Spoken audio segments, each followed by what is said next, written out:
Welcome back at maligayang pagbabalik mga binibini at geng-gengs! Madaming salamat sa pagsama sa akin ngayong araw. Muling nagbabalik ang inyong otit sa Gedli para bigyan ng ngiti ang inyong mga labi. At pag sinabi kong labi, ang ibig kong sabihin doon ay ang inyong mga tumbong.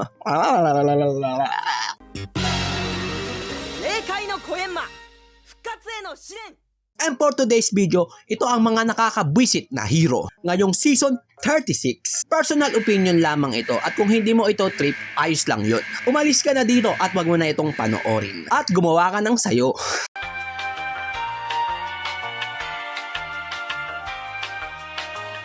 Una sa aking listahan, number 1, si Layla. Pagdating sa late game, patay ka na bago ka pa makalapit sa kanya. Dahil sa tagline nitong long range attack. Wow! Motherfucker! What in the world is that? The ultimate marksman or ultimate markswoman. Dahil siya ay asintado, baby. At wag kalimutan pag tank build siya ay mas nakakakonsumi siya.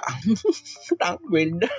Next sa mga nakakainis at nakakabwisit na hero ay si Silong. A man with a spear is a fortress. The Art of War.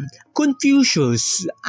Takina, sino ba yung nagsabi nun? The Art of War ni Chengpong Pang Xingxing. Pukinira, sino yung author na yun? Confuse them at guluhin mo sila para mabwisit sila. Ikaw ay magugulat at mabuburat kay Silong dahil sa napaka-amazing at napakabilis niyang split pusher. Si Silong ay isang anay na unti-unting sumisira sa ating mga base at barracks. This is also known as rat split pushing strategy. Pero hindi lang siya dun malakas. Don't forget my spaghetti. Malakas din siya sa 1v1. Tangina, dalawa yun. With the right items at tamang kondisyon na parang bagong silang na bata na nakakompleto ng 8 hours na tulog, doon siya malakas sa 1v1. Coming up next, ang susunod na nakakairita at nakakaburat na hero, si Granger, ang ating Coco Martin, ang ating Batang Quiapo. Batang Quiapo yan, hindi hari ng Tondo, beng beng.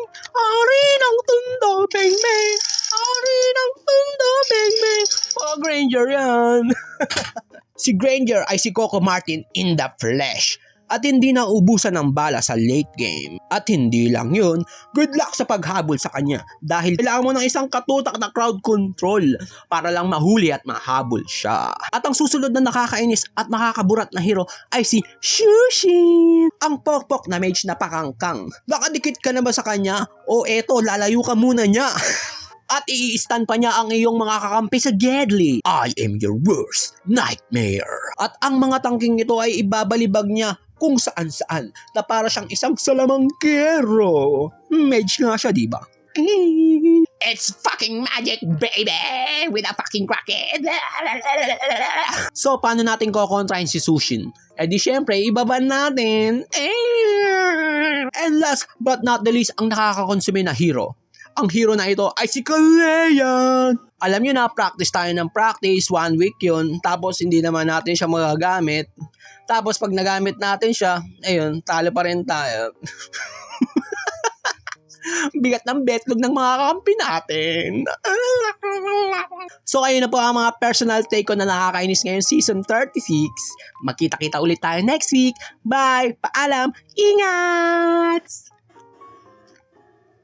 君のせい君のせい君のせいで私を臆病くたこいつかない君のせいだよ